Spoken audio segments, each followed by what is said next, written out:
Welcome back, everybody, to LOB Radio. Today, I am here with the Manager of Education and Partnerships at Leadpages, Bob Sparkins. He champions the customers of the top landing page and website building conversion platform and the audiences they serve. A former high school history teacher and academic team coach, Bob has taught business owners around the world how to leverage digital marketing to impact more people with less effort since 2006. He's also an author of the book, Take Action, Revise Later, a simple guide to success in business. And I had the great pleasure of connecting with Bob back in May for our Twin Cities launch event for LOB. And he was speaking on a panel there that we did about finding your why in business and life. And since then, I've also been on his podcast for Leadpages, and I've just enjoyed all of our conversations. So I am with honor welcoming you to our LOB Radio, and I'm excited for you to share more with our community. Welcome, Bob. Thank you so much, Brooke. It's a pleasure to be here and a joy to connect with you once again. Yes, for sure. Well, I know since we last met and since we last talked a little bit, I know your title changed because I actually was changing it for the podcast. So why don't you tell us a little bit more about your role at Leadpages? Sure. So my primary thing that I do is I serve as the public face of Leadpages in a number of capacities, speaking on stages, on panels, both virtual and in person. And that also leads me to connect with event sponsors, being able to work with our partnership program so that people who want to share Leadpages with their audiences, I'm able to support them as they do so. And the education piece of that is for our affiliates and our current and future customers, making sure they understand what it takes to build a business online and how the software platform that Leadpages has and our great support team and everything else can help them along the way. Awesome. I love that. And I love that there is such a position like this at Leadpages because there's so much education that goes into people understanding how to use a platform out there, as well as just all the ways that you can. I think I'm always discovering different ways that we can use Leadpages. And my team always jokes that I'm like, okay, we can make a Leadpages about that because we need to get that out into the world. And it's just a great way to get things moving with your business. Well, we'll talk a little bit more about Leadpages a little later on, but I want to learn a little bit more about you first. So I know that we both share the background of being history teachers and our love for history. And also we're both parents and we both have navigated our careers in different ways. But I would love to know a little bit more about that journey that you had from going from teaching and to now working at Leadpages. Sure. Well, I graduated from Florida State way back in the day and became a high school teacher right out of college. Was actually teaching half a day of history and then substitute teaching math for the second half of the day. That was the beginning of a 10-year career in the classroom, mostly world history, world religions, U.S. history. And I loved working with teenagers. I primarily worked with 14, 15-year-olds. The world religions class was more of a senior elective before they went off to college. And this was in Columbia, Maryland, where I taught. So center of the state, very diverse population, a lot of fun. Unfortunately, this is the mid-2000s, aughts, whatever you want to call them. And testing, as you know, Brooke, became more and more prominent as a thing that you needed to teach about as opposed to the actual learning. And so social studies was never really the priority amongst most of the curriculum fields. So there's a lot of pressure to do things that were kind of out of my wheelhouse. And I got a little bit of that itch of wanting to make a little bit more money, but also how else could I impact the world in a little bit different way. And so I started a side business while I was teaching, and that developed into eventually, after a couple of years, a pretty profitable teaching and training business. But instead of teaching history, I was teaching marketing. I was teaching people how to use the online marketing tools that they could use in order to grow their businesses online. So autoresponders, website hosting, all that kind of stuff. And eventually I started to get more involved with affiliate marketing as part of my coaching. And one of the software platforms that I started using and teaching about was Leadpages. And eventually I started to do so good as an affiliate teaching people how to use Leadpages that the Leadpages CEO asked me to breakfast. I had moved up to Minneapolis by that time. And he said, why don't you do what you do, but for us instead in-house. And so that's how I got to be part of the Leadpages team. That was 8 years ago last month that I joined Leadpages officially. So almost as long as I taught in the classroom, I've now taught this virtual classroom, obviously on stages too, but mostly virtual. And it's been a fun ride along the way. Had a few different titles along the way, but always around the idea of education and around improving the lives of the customers of our customers, right? Mm-hmm. So making sure people know how to impact less people with less effort has always been at the core of what I've done since I began my journey, 15 years ago. I love that. And I love that education has been just that central line throughout all of this. And I think that when we are educating business owners, when we're providing that value for them, there's so much good that can come out of that, whether they're purchasing it as an affiliate or they're coming on, or you end up getting offers for jobs for yourself through that education. It's definitely something that's really important. And I think that so many people want to create businesses and they want to have that flexibility, but they don't always know which tools to use. And that's usually is like the number one question people ask us too is, what tools should I use? How do I know which tool to pick? There's so many out there. And I love that you've been educating in that space for such a long time, which is wonderful. I know that I mentioned this on your podcast too, but I think that I always tell people that teachers are the best entrepreneurs because we have been project managers. We have worn all the hats in the classroom. And I think that that's something that I hope all of you listeners out there, you can definitely, if you're a teacher, become an entrepreneur. We don't want you to also all leave the classroom because you're wonderful there, but just know that there are side hustles out there and there are amazing job opportunities in the entrepreneur space with the skills that you've gained as a teacher. So thank you for sharing your background there. I would love to know what has been your biggest challenge that you faced in your career. So you shifted out of education into more entrepreneurship and then into a company. So what has been that biggest challenge and how did you overcome it? That's a really good question. So I'm not sure what that answer is going to be just yet. I'm going to let it percolate in my head for a second. But I will say that, being able to be in the position as an intrapreneur, basically being able to have a role that allows me entrepreneurial pursuits has been really great for the way I like to do things. So I think the biggest challenge has always been knowing the balance between taking a big risk and trying to play it safe. So whether it was while I was still doing my own business or with Leadpages, trying to push forward a program that we don't really know what the result's going to be like. And do we have the patience? Do we have the kind of foresight towards putting such a thing into action and then being willing to take a loss if it doesn't pan out? And I think for a lot of entrepreneurs, and myself included, my wife is an entrepreneur as well, is that the ability to take a risk is a real challenge. If you are going from month to month, hoping to be in the black and not be in deficit, that's a really big difference than somebody who can say, you know what, I've got a 3-month lead time towards getting something completed or getting something released. So I think the biggest challenge for me when I was an entrepreneur was the patience factor. Because I had come out of the high school teaching career, I didn't have a big savings built up, so I did go from month to month basically for a good portion of my business. And so I released product after product, and I was just on this hamster wheel of trying to put things out there to generate revenue. But because of that hamster wheel nature, at least for the first few years of my business, it was very difficult to have the patience and be able to plan out a proper launch or to take a launch and repurpose it, optimize it, do all the things that I know now to do, especially working at Leadpages. We have the luxury of, I'm not the one that's trying to carry the water the whole time. So we have a team and everything else. But, as an entrepreneur, it was like, well, I need revenue within the next week or two. I can't wait 90 days for this program to be created, to be well refined, and then released. I need it done quickly. And that just made it so that I don't think I ever, for the first 4 or 5 years of my business, got to optimize any one particular thing.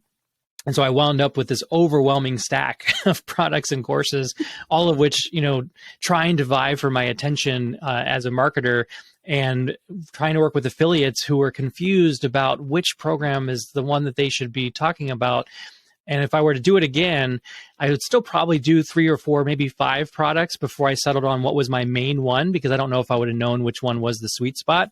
But once I had that idea that this was the thing, then I would have done that more prominently and had the patience to move it forward at a deeper level instead of spreading myself too thin. So I think that's a big challenge that I had. And I'm sure a lot of entrepreneurs that I've worked with in the past have that same thing. I don't know if you've experienced that too. I am totally. I was just thinking the whole time, I'm like, oh my gosh, I did the same thing. I think when we are that solo entrepreneur and by ourselves trying to make it make sense and make it worth it as an entrepreneur, when you're stepping into that, I created so much content that I will say, though, I actually recently went through like a bunch of it, and I'm still even able to use it today with stuff with Allaby. So it's not a lost cause, all of the hamster wheel that I went through. But you also just aren't sure when to pause and have those times of reflection and self-awareness all the time, and being able to really look at it from that marketing hat more fully than in your just like go, go, go mode and trying to make revenue. I definitely can see that as a lesson learned, but also as a struggle when you're in it. Well, I think that's kind of an interesting segue for us to look now a little bit more. I wanted to talk a little bit deeper on Leadpages itself, because I think that it's so much of, you educated on this, you saw the value of it, then you ended up in this company being able to talk about this product. And I think that it can save a lot of people from that hamster wheel, honestly, and find a way for you to continue to repurpose that. So why don't you give our listeners, if they haven't heard of Leadpages yet, just kind of an overall high level of what Leadpages is, and then I can also share a little bit about how we've implemented it here at Allaby. Yeah, we live in this time that's really amazing. Instead of back in the 90s and the early 2000s where we had to use front page and all these, they were WYSIWYG editors, but they still had a lot of code and they still had a lot of like complexities to them. Leadpages was created about 10 years ago, actually, this month, in a loft in South Minneapolis, in order to solve a big problem, which was how can any individual business owner who doesn't have a big team, who doesn't have design skills, who doesn't have the ability to code, how can they put out marketing pages very rapidly that can generate more leads and get people to want to buy from you? And so if you've struggled with WordPress or other platforms, all of which, have their own merits, and you just want to get a page out there quickly to let people know that you're in business, that you have a webinar coming up, that you have a new PDF that you want people to download, you just want to showcase something about your business. If you can do that in 10 minutes, boy, can't that free up some time for you to actually serve the people that are going to be joining your audience as a customer? That's what Leadpages does. It allows you to build your own website without all the technical hassles of plugins and themes and all that kind of stuff. It allows you to build unlimited landing pages so that if you have an idea in the morning, by lunchtime, you have a fully functional marketing asset online that can get people to say yes and sign up to your email list. You can also obviously sell your services or products. Those of you that are freelancers, you can put up a nice site to say you're in business, to generate the leads, to direct them to your Allaby listing, whatever the case may be. There's a lot of different opportunities you have for it. And the last thing I'll mention is just as simple as like your link in bio page. If you have an Instagram following or LinkedIn and you want to send people to a particular page to learn more, you can use Leadpages in a matter of moments to update what is the link in bio for today that you want to showcase, and can use that page to generate more leads to get them to want to buy your main offer. There's a lot of creativity that you can do with it, but the main idea is it's a really great, quick, fast, easy to learn software platform for your website, for your landing pages, and it's backed up by amazing technical support folks that I love to work with every day. Yeah, thank you for laying that out for our listeners. I came upon Leadpages, gosh, it's probably been maybe 4 or so years ago at this point. And I had heard about it in the past from a few clients that had used it before I started Allaby. And then I had several of our early clients at Alibi that were using Leadpages, and they were like, we want someone that can like whip up all the Leadpages really quickly. So if you're listening as a freelancer, it's a great skill to have at least encountered Leadpages. As I tell all of you guys on many episodes, that the more skills and platforms that you've utilized, the more ability it's going to be for you to get a job, because people want to have people that have had experience on these platforms. But it's so simple. Leadpages is really easy. I have a development background, but I love it. And I always love all of the platforms out there that make coding an easy, simple thing for the regular person, because it shouldn't be complicated to get your marketing materials out there. And Leadpages really helps you to do that in an easy, stress-free way. I know that at our team, we have a webinar coming up and we need to get a link really quick. We throw up a lead page really fast so we can get it ready for the person that's helping to run the webinar. Or we recently did, we've used it for all of our opt-ins lately. So all of our opt-ins that we're using, we use Leadpages for, as well as just times when we need a page to catch people's emails for whatever reason. I know someone did an in-person event recently and she just had a Leadpages and they signed up right on the computer right there to get their emails in. So just there's a million ways that you can use it. It's super user friendly, and honestly very affordable too. So I think that's something that when you're looking for a way to get your marketing out fast, definitely check out Leadpages to help you with your business. Well, I want to shift a little bit into kind of talking about this community that you've been talking to a lot of business owners throughout all of your time as an entrepreneur, now as an entrepreneur and working at Leadpages. But inevitably, you fostered building some sort of, community here. People know who you are. People are learning about what you're about. So what's your best piece of advice for people that are building communities? I know many of our listeners have, maybe they're a business coach and they have a community that they're working with, or they're a freelancer and they're helping their clients work with communities. What's your best piece of advice to foster and build community? Yeah, so one of them is to make sure that you see yourself as a brand, even if you're an individual and you've never really thought of yourself in the level of being an influencer, right? You see the people on Instagram or on TV and you're like, I don't want to be that kind of person, or maybe I'm not that person yet. But you are that person to the people who matter and to the people who you matter to. I remember when I first encountered this was at an event back in 2007, and I had just released one product. It was a free advertising report. And I walked in the room and I'm there starstruck. There's all these people on stage. There's all these people to meet. And this one guy comes up to me. He's like, "You're Bob the teacher." I'm like, "Yeah." He's like, "Oh my gosh, your free report or your free ad report, like it helped me so much in the last, 3 months to get traffic, to get some people in the door, blah, blah, blah." And it was a really interesting moment to me to realize that for any individual person, you are that master brand. You are that hero. You are that person that they look up to. And I want you to wear that mantle proudly. It doesn't mean you have to let your ego start to like really shout from the rooftops, but it means you should be proud of the impact you're having on the people who you serve, and be willing to take that on. And what that does in community is it means that you need to be visible. You can't outsource all of your visibility plays, right?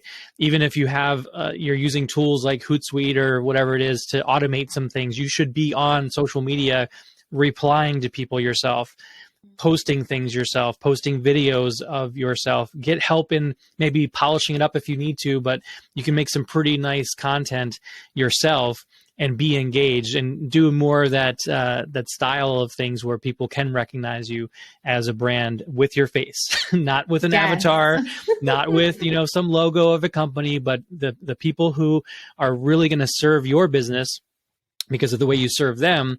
They're going to be responding to you as a human being. So be willing to be that human being, be willing to be a bit of a star in people's lives, and enjoy it, because it can be a lot of fun. It can also be intimidating. It can also be stressful, but done in a way that feels good to you, feels true to you, stays in alignment with your core values. It can be a very important part of you building a community, as otherwise they're going to jump to somebody else that they want to follow with a more strong passion. For sure. I love that explanation. And it was one thing when I left my traditional 9 to 5 and went into freelancing. I was so fascinated by the online business space and all of these business influencers that people were following, and they were that face of that brand, but they had all of, other people working for them and helping to support them. But I was always very fascinated at how connected you could feel with those people based off of how they were showing up online. And that made you have that know, like, and trust, and that ability to say, okay, well, if Bob the teacher has this out, I'm going to get everything from him. But just that concept of that loyalty as well that comes along with what you can create in the community. I know that here at Allowbee, a lot of our freelancers, as well as our clients too, like, they know they can come to me, even though we have a whole team. Like, I think they feel like that line is not something like you're up on this pedestal, but like, you can come. And I think that that's really important when you're building that community, is that you haven't broken all of those barriers. You've broken those barriers down enough that people can feel approachable to you. And I think that's really important as you're building a brand. And there's lots of ways to do that by automating stuff behind the scenes. But the most important things, those important touch points that really impact the person saying yes to you and your brand and what you're selling, you have to be at the forefront of it for sure. I definitely agree with that. That's really important. Well, what have been some of the best resources that have helped you along the way? So as you either shifted into entrepreneurship, or even more recently, as you've shifted into working inside an organization, well, not that recently, but as you've shifted in, what have been those really great resources? I know people are always asking, how did you do this? And how did this come to be? But what's helped you? One is asking for help. And that was not something that I came by easily. Honestly, it was very difficult for me to not, figure everything out on my own.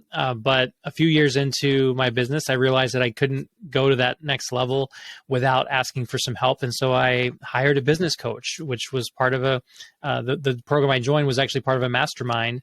Funny side story, that's actually how I met my wife, because she and her business had also started the same mastermind. And so we met at one of these types of events. So I got That's a lot really out of it cool. besides business growth too.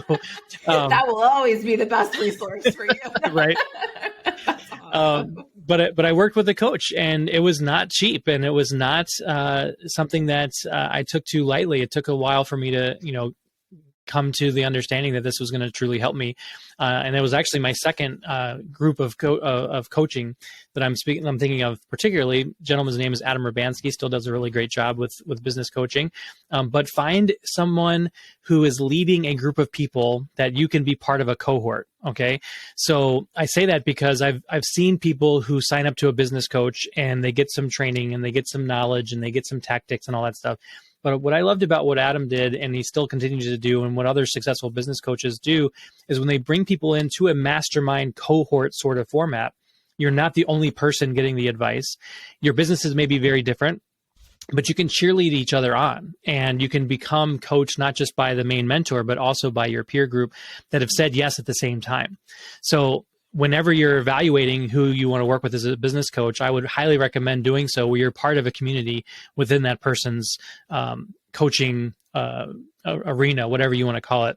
Don't just have the one-on-one. As a matter of fact, I would actually prefer the group with a bit of touch point with a main mentor than just to have that private one-on-one time without the group.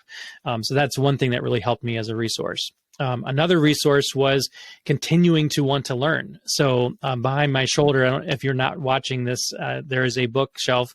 One of the books on the shelf is Robert Cialdini's Influence.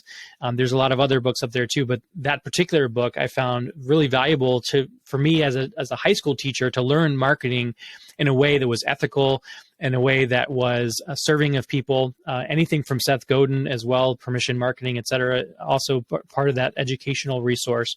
And then, of course, listening to podcasts, listening to the webinars where there's somebody giving a lesson, not just around a tactic, but around the connection that can be made with the right people. Because I think there are a lot of people out there. There are a lot of companies out there that ride on the hype a little bit too heavily.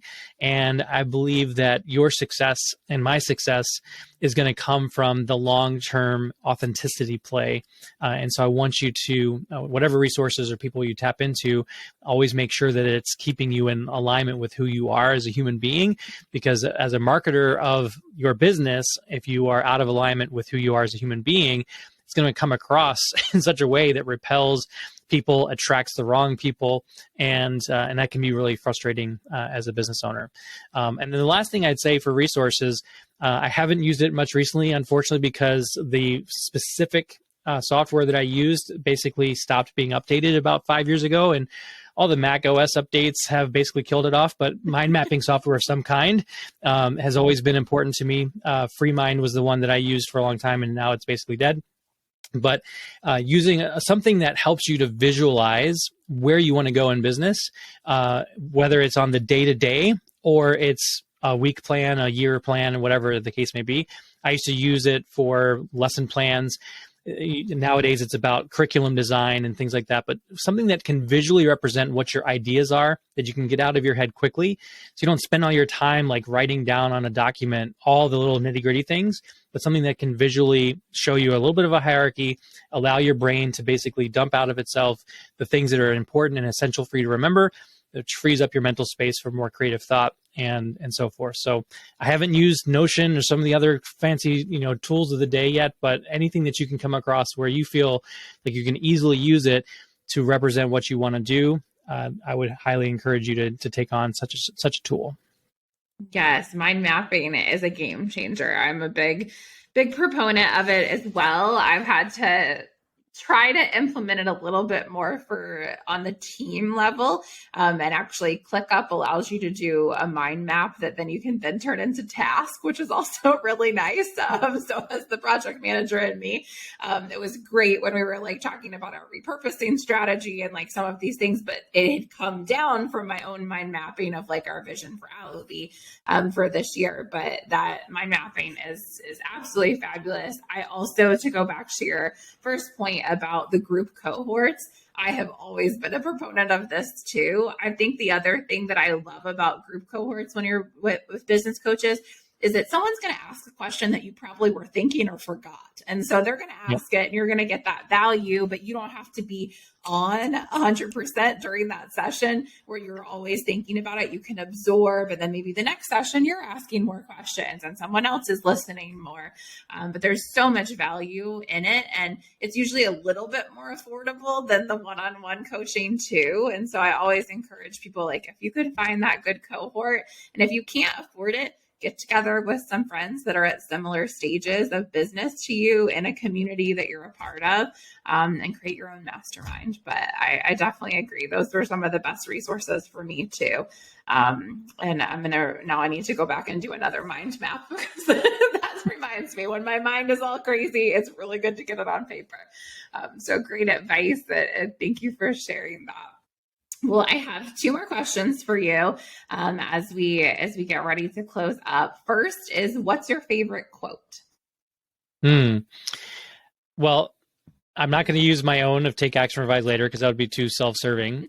So instead, I will think back to Ralph Waldo Emerson, who back in the 1820s, I think, said, "That which we persist in doing becomes easier, not because the nature of the thing changes, but our power to do improves." So as you think about whatever it is that you're living through right now, you're trying to get better at, it's going to be challenging, of course, but it becomes easier because your ability to do it improves. So that always helped me out as I learned it. I don't remember when I learned it. It was a long time ago, but I love sharing that particular quote.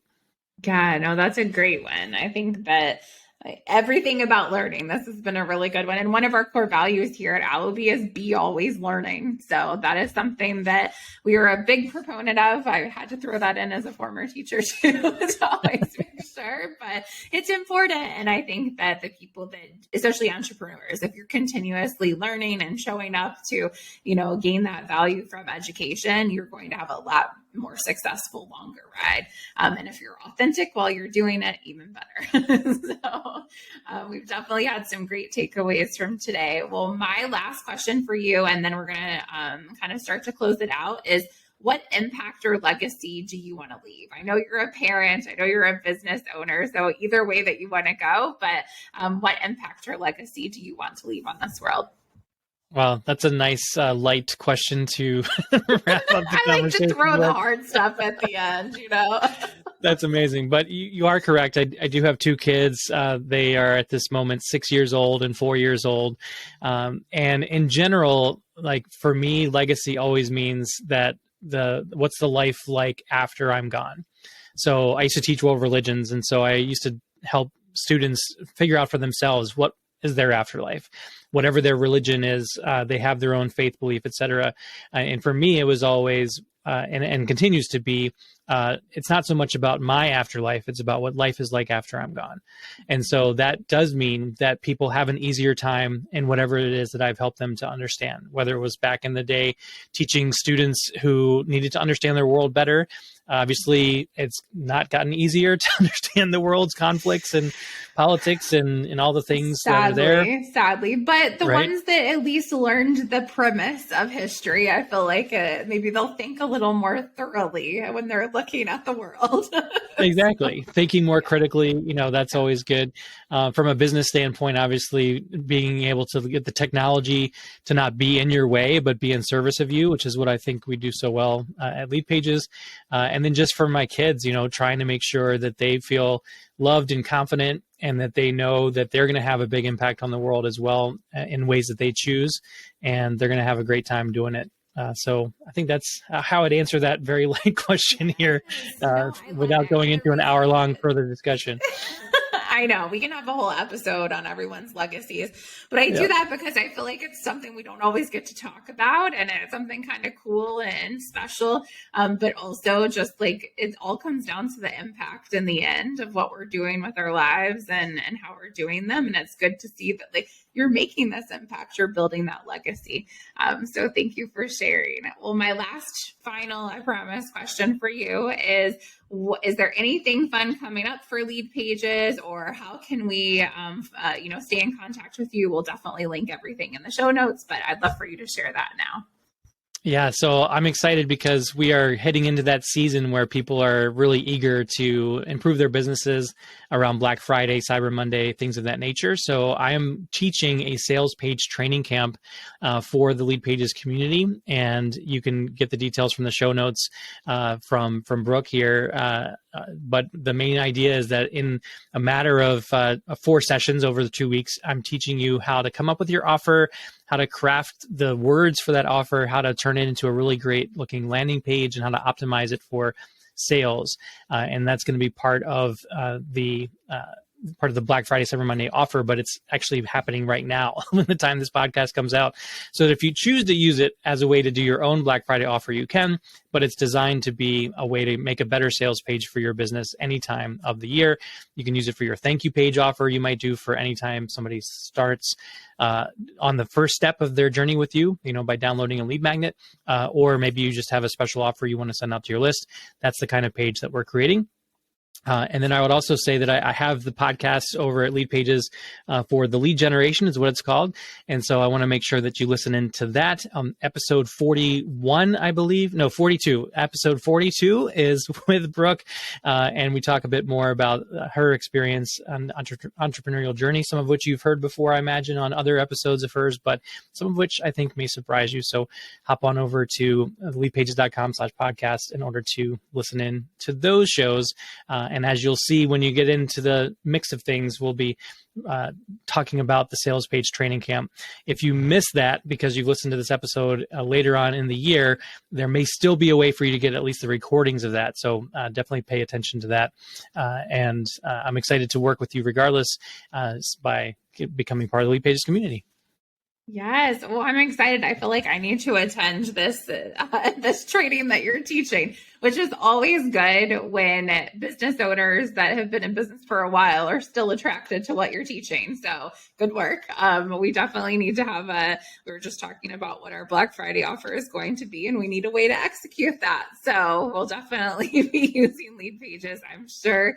And we'll link all of these links in the show notes. Make sure you guys can access them, as well as it'll be on YouTube and everywhere that we have LOB Radio. But thank you so much, Bob, for being here today. It was great to connect again, and I'm excited to get this episode out into the world. Thank you so much, Brooke. It was a real treat. Well, thank you everybody for listening today, and we will be back next week with another entrepreneur that will share tips and tricks with you on how to make business a little less stress-free, or a little more stress-free and less intimidating. We're always here to help you keep learning, for sure. And thank you so much for listening today.